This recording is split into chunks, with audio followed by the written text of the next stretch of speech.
a real estate and finance expert that goes to bat for you every day as a consumer advocate. Your host and the consumer quarterback, Brandon Rhymes. All right, welcome to the show, everybody. Thanks for spending some time with us here, supporting the local economy by supporting the Consumer Quarterback Show, powered by the Platinum MVP team at Keller Williams Realty. We got our friend Ray Hall back in studio, Ray Hall Appraisals. He's a valuation expert for all property types. We're going to talk about real estate market, of course, construction, zoning process when it comes to rezoning properties, and more. We'll jump into that here in just a moment. Before we do, we always like to feature our real estate listings live on air. It's a strategy that helps us sell faster for more money, maximizing the exposure and the profit on the sale of our real estate listings by featuring our listings live on air. We got a hot listing here at 2156 Masters Court, Dunedin, Florida. This is a beautiful condo. This one is in Dunedin, which is a golf cart community, 3 bedrooms, 3 bath, 20 square feet condo. Beautifully remodeled. You got an end unit here, 2 primary suites, plenty of parking. The kitchen has eat-in space, screened porch access, in-unit laundry, and it's located in St. Andrews Links Golf Club, only 7 minutes downtown Dunedin, 5 minutes to Honeymoon Island. Great opportunity to own real estate right here. Now, you also have community pool. You have the golf club, clubhouse, restaurant, lounge. 2156 Masters Court, Dunedin, Florida, one of our hot real estate listings from the Platinum MVP team at Keller Williams Realty. All right, how about a vacant land listing? Here's Rustling Wind Road in Brooksville. This one's 4.5 acres of land in Brooksville. We got about a dozen or so vacant land properties as well available for sale here in Tampa Bay. So we do commercial, residential, and vacant land. So this one's 0 Rustling Wind Road, Brooksville. This one's 4.5 acres of land, no HOA or CDD. You are located just a stone's throw away from a myriad of modern amenities. Great opportunity. Close to dining options, shopping, entertainment, medical, and more. Suncoast Parkway is close proximity as well. Rustling Wind Road, Brooksville, Florida. Flat, ready to build. Great opportunity right here in beautiful Tampa Bay. And you can see all of our listings at platinumcoastalelite.com. This is God's country. And a quick shout out to Brio Tuscan Grill, the official restaurant partner of the Consumer Quarterback Show on the Tampa side. International Plaza Mall, Brio Tuscan Grill, excellent food, very delicious food. Over there, you have Chef Oscar Ramirez cooking up some special Tuscan-inspired recipes. Salmon Fresca is delicious, the most popular item. You have Monday through Friday happy hours as well. And something that we're doing now, too, is our networking with the Consumer Quarterback Show. If you want to meet any of our show partners, radio personalities, real estate agents, third Thursday of the month, meet us over at Brio Tuscan Grill. It's February 15th, third Thursday of the month, and that is a networking opportunity. We're going to have appetizers provided, and we are going to have a good time. Meet some of our show partners and some of the radio personalities that you hear on the show. Going to be at 6 p.m. over at Brio Tuscan Grill, the official restaurant partner, Consumer Quarterback Show. All right, Ray Hall back in studio. Welcome back, sir. Hey, thanks for having me back. Always love being here. Yeah, man, absolutely. What you been up to? Working. Business is picking up a little bit. As you know, I'm now certified in 9 states, so I go flying around once in a while to do commercial properties for residential appraisers who want to make that a part of their business. So, in fact, I was in Philadelphia last week and might be going back next week. So between that and refinance is starting to pick up a little bit. We're seeing some signs of life again. Yeah, that's good. Yeah, we had a busy week last week. Put about 9 or 10 properties under contract in the last 8 to 10 days.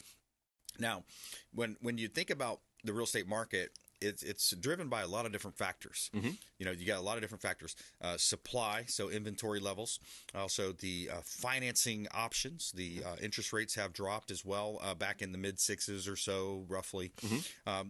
What other factors come to mind when you think about the real estate market and the demand, supply, the balance there? What are you thinking? Employment's a huge thing. There you go. A lot of times, you'll see developments going up in areas that maybe Amazon's coming in, things like that. That's what also people are looking for. So when employment opportunities are there, if you recall back during COVID, when Florida stayed open or opened back up before everybody else, there was a lot of opportunity for work, and that's when everybody started coming to Florida. Yeah. So that's a huge factor. Desirability of an area. If I bet if you went back to 1950 and wanted to buy a piece of land over in Kissimmee, St. Cloud area, probably pretty cheap. I bet you'd pay next to nothing. Yeah. Try it now with Disney right over the Right. top there over I-4. So, the desirability of the area. And a lot of investors look at these things. What's coming to the area? What could possibly happen in this area? Right. How much growth is this city seeing? Because obviously, if Tampa's growing, employment opportunities are coming to the area. So again, we go back to employment. So really, at the end of the day, it's what's bringing money to the area. Right. And if the money's coming to the area, then, you're looking at possible increases in values and desirability and demand for real estate.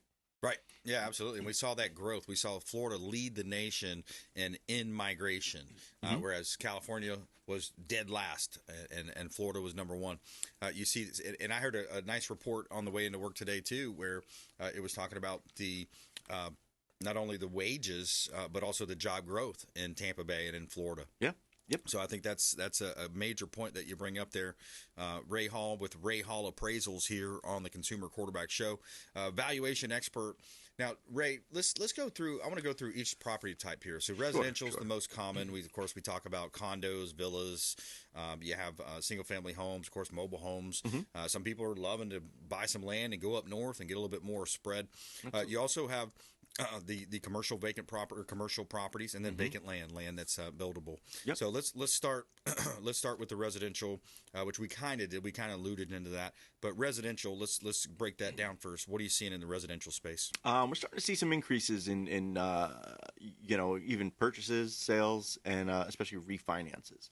So people are now able to kind of take advantage of that equity because a lot of people, didn't refinance back when rates were at 3. Right.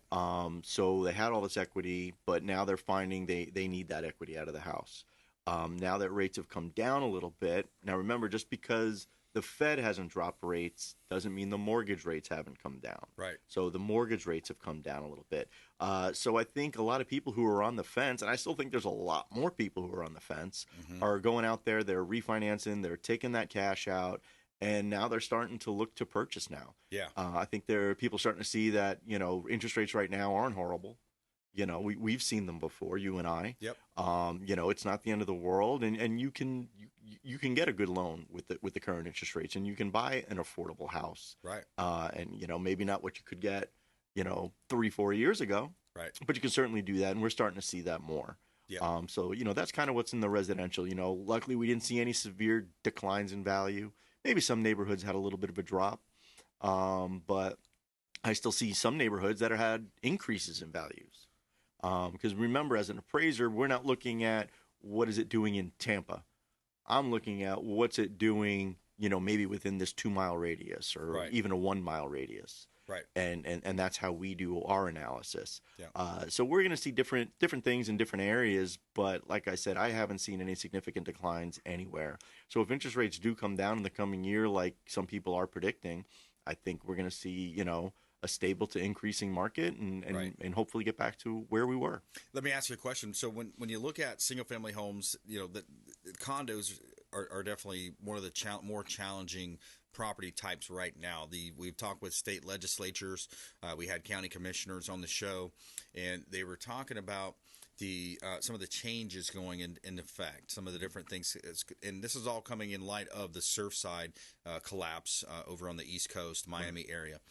So especially I think that it's 3 stories or taller condos. They're now going to be required to. They're in essence they're going to put their thumb more on the scale in terms of who's the board members, how's the board being run, what type of reserves do you have with your board, and in the event of reserve requirements, in the event of a storm or an issue, those things. So that can significantly affect the value if you have these increases in the HOA fees. An increase, if they could, with the increases in the HOA fees. I'm actually on an HOA board for a condo where I have investment properties. Okay. And it hasn't impacted us too much yet. What I always recommend to people is if you're buying a condominium, do your due diligence in finding out if there's going to be a special assessment. Okay. Because now with these stricter regulations, they could come and say, well, this condo needs to spend $2 million on new balconies or new plumbing or something like that. And, that may seem outlandish, but it's not. It's actually fairly common. And if they do these special assessments, you may move in and you may have to shell out of pocket thousands of dollars for your, 1/100th of the cost of that project. Yeah. So always look into special assessments and make sure if any are coming up. And also go to a board meeting. Yeah. Maybe if, sometimes you can sit in the board meeting, you may not be able to talk, but you can listen in and maybe you'll get an idea of what's going on in that community and hear if there's any issues and things like that. Right. Because I can tell you in our meetings, we have, residents that come in and they voice their complaints and they have a lot of questions and things like that. And it's a very educational experience to go to one of those meetings. Yeah, that's a smart move. And I think another one of the laws that's coming into play is, and it's based on height, it's based on year built, et cetera, but they're also making the all of the HOA documents be required to be online on a website. We are 2024 here, so it's like that's the technology's there. Just attach it to the MLS like we do with our real estate listings. Make a platform where you can attach the docs there, the budgets there, all the pertinent information, what's covered in the HOA. Put that all available online, so that way there's no issues as far as when a buyer's coming in to do their due diligence. So I think that's a smart move in terms of the state legislature requiring that. Now, a lot of that you can find condo docs. Yep. If you go into the county courthouse website, and you can do a public records search in there, that's where you go find deeds and things like that. There's usually a search option for condo docs. Okay. Now, these are going to be the original condominium docs that were saved when the property was built. Right. Maybe they've been changed. It takes a lot to change them, but it could have happened. Yep. So you're definitely going to want those updated docs, and they should be made available. I agree with you. Yeah. Anytime HOAs, things like that, this should all be readily available, and you should really look through it and know what you're getting into. Right. People always tell me they don't want to be in an HOA, and I always say HOAs are fine if you know what you're getting into and you're okay with it. Yeah. Same thing with condos, and there's a lot more regulations in condos. Where I own properties, you can't have a dog unless it's a special needs animal. Right. So, if you're going into a condo and you want to have pets, you better make sure they allow it. Yeah. Yeah. So HOA, for example, let's say somebody paints their house a bright pink color or whatever, right? Yep. Or they have a broken down Chevy on 4 blocks in the front yard. And that's, so HOAs can serve a purpose, and that's, keep the yard clean, keep it, painted a moderate color and keep your driveway clean, et cetera. Mm-hmm. Some of them go a little overboard, as we know. Oh, yeah. But then the other big one for condos, especially, and then even by the beaches or areas where there's a potential for high transit VRBO rental, is the ability to buy an asset and then rent it out. Mm-hmm. So that's another big issue. Indian Rocks Beach, they just had a big thing over there last year, depending on how, where you see that.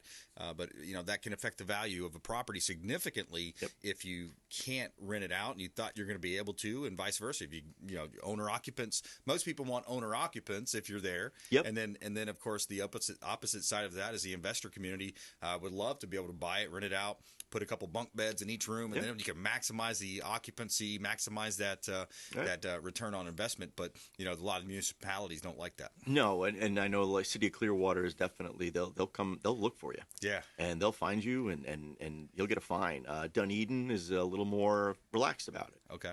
In fact, I'm pretty certain you can have short-term rentals in Dunedin.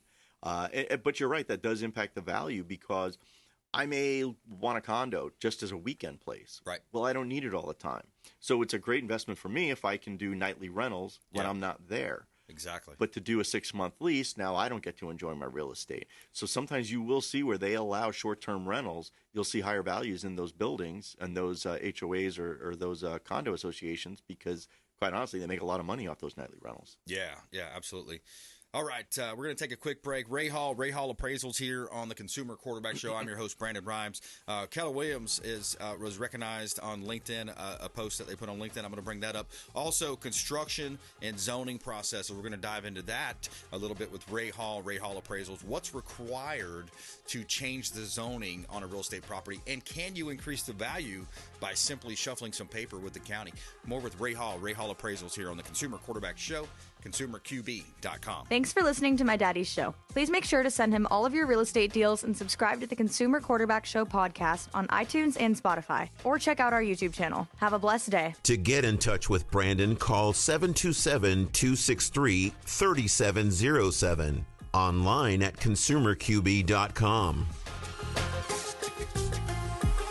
Dennis Prager here for Brandon and Lindsay Rhymes, owners of the Platinum MVP team at Keller Williams. Buying, selling, investing in real estate, their nationwide Keller Williams network makes them the best team to work with. Sellers, have your property featured live on air, creating multiple offers. Buyers, leverage a unique system that gets your offer accepted, never overlooked. Call or text 813-750-0550, 813-750-0550, or consumerqb.com.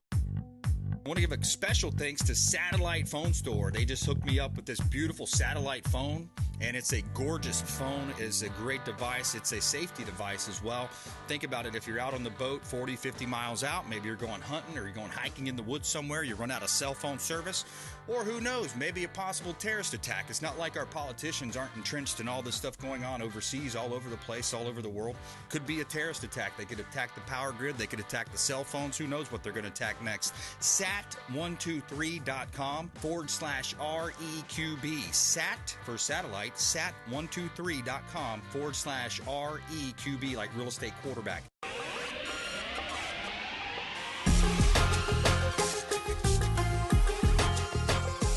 You're listening to The Consumer Quarterback, Brandon Rhymes, online at consumerqb.com. Brandon is Tampa Bay's #1 consumer advocate for real estate and financial advice. Call Brandon today at 813-917-1894. All right, Brandon Rhymes here, Consumer Quarterback Show. Quick shout out to our friends at Satellite Phone Store, sat123.com/REQB. Do you have a satellite phone? What's your contingency plans? You know, it is a quote election year. So sat123.com/REQB. I've got my satellite phone.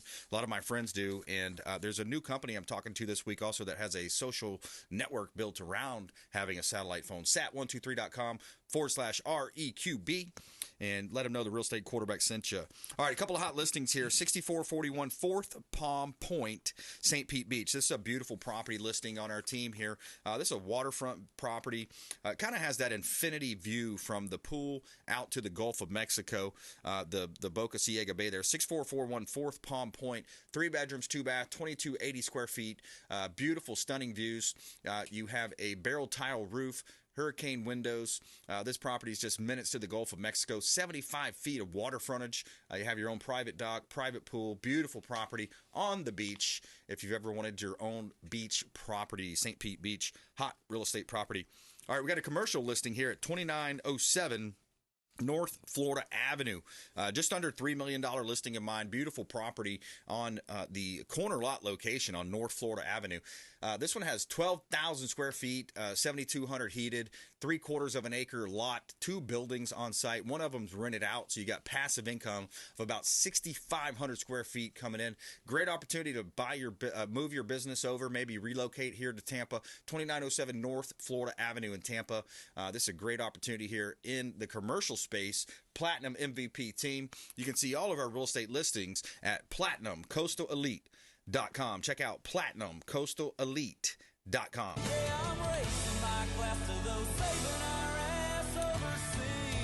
All right, we're talking with Ray Hall Appraisals here on the Consumer Quarterback Show, and we want to be that consumer advocate for you here, make you more street smart. We're talking a lot about real estate, the valuation process, condo, little deep dive into condos there, and I want to get into the construction and zoning process here with Ray Hall Appraisals. Before we do, just real quick here, we have Keller Williams has best places to work, but just voted as one of the top places to work here for the 8th consecutive year. Keller Williams was honored on Glassdoor's best places to work. KW ranked number 12 out of 100 U.S. companies and its highest ranked real estate company.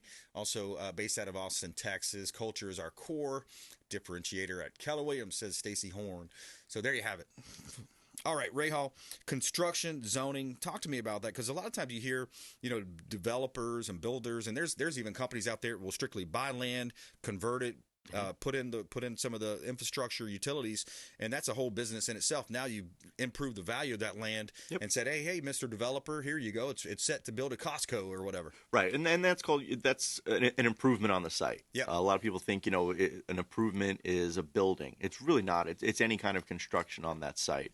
And what you're talking about is a site prep company. Yeah. So when you buy some land, you can't just go and put a house on it. You need something. A lot of times you need that infrastructure. You need power to the site. You need sewers or septic tanks and water. So a site prep company comes in and they grade it. There's a lot of engineering that goes on because if you've ever been in an old neighborhood, they could flood really easy. Yeah. So now these newer neighborhoods, they go in and there's grading done into a certain direction so that the water runs off, and that's really why a lot of the neighborhoods, or most neighborhoods, have ponds. Right. The pond's not there to just look nice. It's there for the water has somewhere to go. Exactly. And your house doesn't flood. Yeah. If I look in my development, we have ponds all over the place, and we've never had a problem with flooding. Right. Even no matter how hard it rains, that water runs off, and that's what that's for. So those site prep companies, they have engineers and architects, and they set all that up, and they get it all ready for those builders to go in and put your houses or your commercial properties in, or whatever it is you're doing. Yeah, exactly. You think about Bayshore and some of those areas down around Swan and Azeel and some of those areas, that seems to flood a lot when you get the rain. I don't see many ponds down there. You don't. It's funny is, an old neighborhood. Yeah, I've been appraising in Florida for 19 years. I probably can count on two hands how many basements I've seen. Most up in Dade City. Right. One of the basements was on Bayshore. Wow. A very, prominent family in Tampa Bay. If I said their name, you'd know who they were. Right. But they had a basement. Huh. And it was funny when they were showing me around. We get down there, and it was just the AC equipment, and there was some water on the ground. And he said, now you see why they don't have basements around here. Yeah, exactly. But the house was built in the 1920s, and that's just what they did. That's interesting. Yep. All right, so we talked about residential. We talked a little bit of commercial there and vacant land. What else do you think we would want to get to here in our last? We got about a minute and a half. Oh, well, I know you wanted to go into a little bit about zoning and rezonings and things like that. Yeah. Rezoning, it's not as easy as you might think. I've been to the zoning board. You have to sit in front of the board, and you kind of have to, plead your case as to why. And they're going to look at things. First of all, you should know what your future land use designation is. Right. A lot of people don't know that. They know it's an RS6 zoning, but they don't know the future land use. Right. If the future land use allows a more intensive use, more units, that's going to better your chances of getting that rezoning. But the zoning board's also going to look at what are the surrounding uses. If you're a residential and you're surrounded by residential and you're wanting a commercial intensive or an industrial intensive, you're probably not going to get it. Right. They actually look and see. In fact, when I was doing one, I said, well, we have commercial across the street. They said, yeah, but not on your side of the street. And that was kind of swaying their decision, was the commercial's on the other side, not this side. And this was them just wanting to turn a single family into an assisted living. Okay. So it can be difficult at times. Yeah. And it's always good to get a good attorney who's familiar with that process. Right. This person was just kind of trying to save a buck, so they sent me to go in front of the board. It's just not what I do. Yeah. But I would say get an attorney who's well versed in it and knows how to deal with the board to get your help in that regard. Yeah. Because there is a lot involved with the rezoning. Right. And we've got great attorneys associated with the show as well as part of our consumer advocate platform. RayHallAppraisals.com. Check them out online. RayHallAppraisals.com, 813-452-5369. We do appraisals for pre-listings. We do them for divorces. We do anytime you need a valuation on your house, even if it's just to satisfy your curiosity, give us a call or go to the website. There you go. What's that number again, Ray? 813-452-5369. All right. Ray Hall Appraisals, longtime friend of the show. And coming up, taking a quick break, we're going to come back with Blake and Brester, Solar Bear. We're going to talk about solar in Florida. What's going on? What's the latest around solar in Florida? The efficiencies have increased. Technology's improved. More with Blake coming up after this short break. Follow us online. We'd love to connect at BrandonRhymes1 on Instagram, at CQB Show, and subscribe to the YouTube channel. We'll be right back. Hey, I'm Ken Shamrock, and you're here with Consumer Quarterback Show. And